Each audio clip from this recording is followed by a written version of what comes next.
Good morning everyone. Today we are going to discuss about the conservation of linear momentum. Conservation of linear momentum we have already discussed. Now mathematically we will try to prove it. Firstly we will discuss about the some situations. In this case we considered that two objects are there, object A and object B. And object A and B both are having mass A is having mass ma, object B is having mass mb. The initial velocity of the object is ua and initial velocity of object B is ub. This is the condition of the objects of before collision, means no collision was taking place by the time when the object A and B moving with the velocity, initial velocity ua and ub, and the mass of these objects was ma and mb. Now after that, during collision what happened? During collision the object A exerted a force on object B. This force was AB. FAB means force exerted by object A on the object B, and this FB, this force is coming in this direction from the object B to the object A.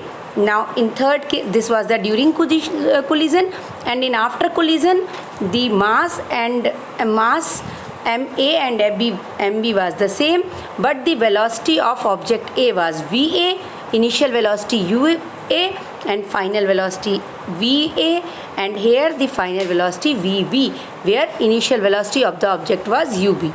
Now in this situation, this already we have categorized. After this we just considered here like mass of the object A, B, MB, initial mass, initial velocity, after this remaining final velocity and final mass. Force exerted by A on B will be FAB, by B on A will be FBA. Like in this situation we came to just explain it. Firstly we will discuss about the change in momentum of A. The object A has changed. How we will find the change? Any change we are finding that after collision and before collision. If we will do minus, we will find the total value. Now change in momentum of A after collision minus momentum of A before collision. Momentum is equal to P is equal to M into V. Now if we will consider first case, means PA will be MA VA.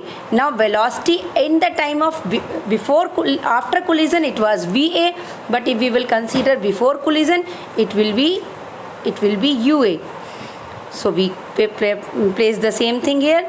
Momentum on A before after collision MA VA, and before collision MA UA. We got this value here.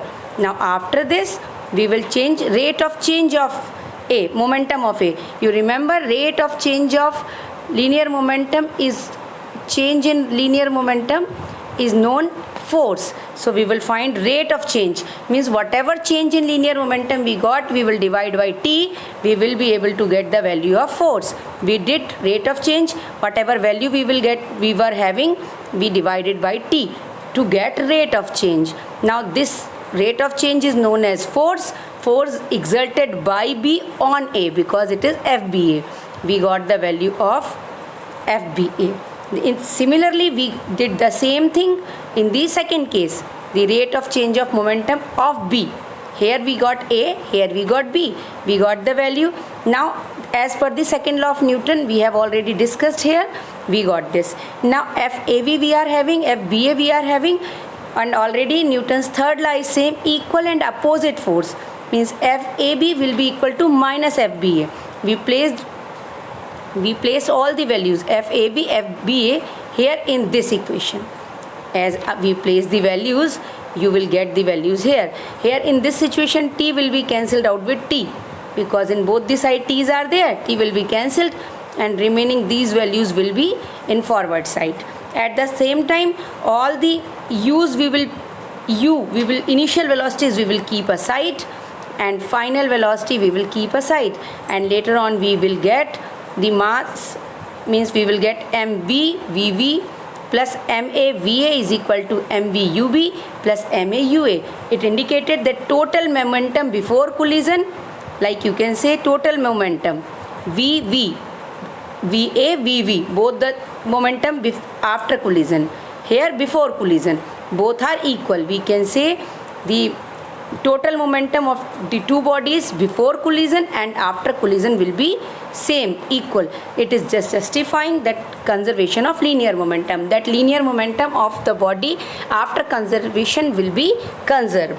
So this is done. Thank you very much.